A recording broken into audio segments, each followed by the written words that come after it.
The first risk that you talk about in your risk report is the fear of a political revolution in the United States.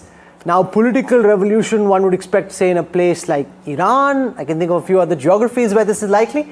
You're essentially telling everyone watching NDTV and reading your report that the main risk that you anticipate is one of a political revolution in the United States.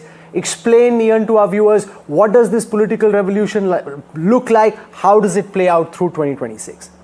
So it's not the fear. It's the reality that there is a political revolution underway in the United States that Trump is leading.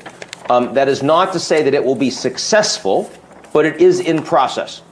And the belief is that President Trump sees that the U.S. political system, his view, was weaponized by the Democrats against him and led to an unprecedented 2 impeachments, an unprecedented felony charges and convictions, and sadly precedented near assassination.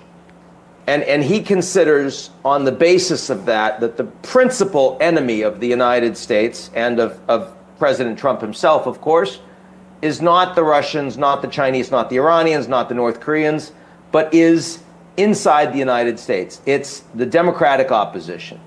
And that as a consequence of that, he must with urgency weaponize the power ministries in the U.S., the Department of Justice, the FBI, the IRS, others.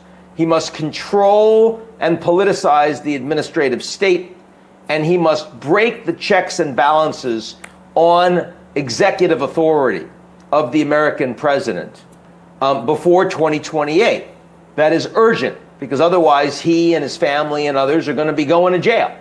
And so that is the political revolution that is underway in the United States. And as we see over the last year, the efforts that President Trump has made to ensure that weaponization and politicization of the U.S. political process is far greater than any observers had expected at the beginning of 2025. And the resistance has been more spotty and less strong than any observers would have expected in 2025. So that is, and of course, because the United States is the most powerful country in the world, a political revolution in the U.S. is a pretty big deal.